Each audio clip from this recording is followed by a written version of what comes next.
మా అమ్మ నా కోసం ఫుడ్ ప్రిపేర్ చేయనని చెప్పింది. ఎప్పటి వరకు అంటే నా రూమ్ మా అన్నయ్యకి తన భార్యకి ఇచ్చేసి నేను ఒక మంచి కొడుకులాగా ఉంటే నా కోసం పనులు చేస్తానని చెప్పింది. హాయ్, నా పేరు సుభాష్. నేను రీసెంట్గానే ఇంజనీరింగ్ కంప్లీట్ చేసి ఒక మంచి ఎంఎన్సి కంపెనీలో సాఫ్ట్వేర్ ఇంజనీర్గా జాయిన్ అయ్యాను. ఆ కంపెనీ ఏంటంటే ఒక పెద్ద సిటీలో ఉంది. సో నేను ఆ సిటీకి వెళ్ళిపోయాను. వెళ్ళిన తర్వాత 1 ఇయర్కే నా శాలరీ ఇంకొంచెం పెరిగింది. సో నేను ఒక ఇల్లు తీసుకొని మా అమ్మ నాన్నల్ని నేను ఆ ఇంట్లోకి తీసుకెళ్ళాను. డౌన్ పేమెంట్ కట్టి ఇల్లు తీసుకున్నాను. సో చెప్పాలంటే ఆ ఇల్లు నాదే. మా అమ్మ నాన్నని నేను చిన్న కొడుకునైనా సరే వాళ్ళు నాతో ఉండాలని అనుకున్నాను.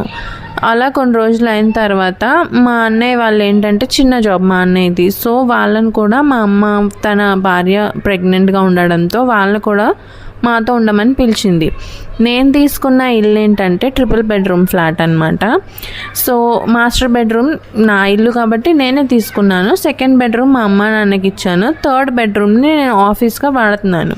అదేంటంటే ఎవరైనా గెస్ట్ వస్తే కనుక నేను ఆ గెస్ట్కి ఇస్తాను. అందులో ఒక మంచి బెడ్ ఉంది. కాకపోతే అది మెయిన్ బెడ్రూమ్ కంటే కొంచెం చిన్న బెడ్రూమ్ అనమాట. సో అది గెస్ట్ వచ్చినప్పుడు వాళ్ళకి ఇస్తాం కాబట్టి మా అన్నయ్య వాళ్ళ భార్య వచ్చారు, తను కూడా ప్రెగ్నెంట్ కదా అని సరే అని మా అమ్మ చెప్పినప్పుడు నేను వాళ్ళని ఆ రూమ్లో ఉండమని చెప్పు అన్నాను. మా అమ్మ ఏంటంటే వాళ్ళు వచ్చిన వెంటనే ఎక్కడ ఉండాలి నేను అని అడిగితే మా అన్నయ్య నేనేమో 3rd బెడ్రూమ్ ఉంది కదా అందులో ఉండమని చెప్తే ఈలోపు మా అమ్మేమో అలా ఎలా చెప్తావు, తను ప్రెగ్నెంట్ కదా, పెద్ద బెడ్రూమ్ ఉంటే తనకి కూడా ఫ్రీగా ఉంటుంది కదా అని చెప్పింది.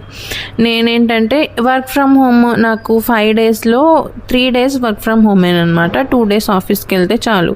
సో ఈ 3 డేస్ నేను ప్రశాంతంగా వర్క్ చేసుకోవాలి కాబట్టి పెద్ద బెడ్రూమ్ నేనే తీసుకుంటాను అని చెప్పాను. మా అమ్మ ఏంటంటే తన కోపం వచ్చింది. ఎందుకంటే వాళ్ళు నేను రాకముందే డిసైడ్ చేసుకున్నారు పెద్ద బెడ్రూమ్ వాళ్ళు తీసుకోవాలి అని. సో ఇంకా దీని గురించి డిస్కషన్ వద్దు, నేను నా రూమ్ ఎవరికి ఇవ్వను అని చెప్పి నేను నా రూమ్లోకి వెళ్ళిపోయాను. నెక్స్ట్ డే ఆఫీస్కి వెళ్ళాను అనమాట. ఆఫీస్కి వెళ్ళి ఏదో మర్చిపోయి ఇంటికి వచ్చేసరికి మా వదిన రూమ్లో నా వస్తువులన్నీ తీసి ఒక చిన్న డస్ట్బిన్లో వేస్తాం కదా ఒక బ్యాగ్, ఆ బ్యాగ్లో పడేస్తుంది అనమాట. నేను సడన్గా చూసి తను అటువైపు తిరిగి ఉంటే నేను ఏంటి నువ్వేం చేస్తావు అనేప్పటికీ తను సడన్గా ఉలికిపడి వెనక్కి తిరిగి చూసి నార్మల్గా అయిన తర్వాత అత్తయ్య చెప్పింది నాకు ఈ రూమ్ నన్ను తీసుకోమందని, అందుకే నీ వస్తువులన్నీ తీసేస్తున్నాను అంటే నాకు ఇంకా చాలా కోపం వచ్చింది అనమాట. కోపం వచ్చి ఈ రూమ్ నాది, నేను ఈ రూమ్ ఎవరికి ఇవ్వను, మర్యాదగా నా రూమ్ నుండి బయటకు వెళ్ళిపో అని నేను తనకి వార్నింగ్ ఇచ్చాను. తను వెంటనే ఇంట్లో ఆ టైంలో ఎవరు లేరనమాట. వెంటనే మా అమ్మకి మా నాన్నకి మా అన్నయ్యకి కాల్స్ చేసింది. నేను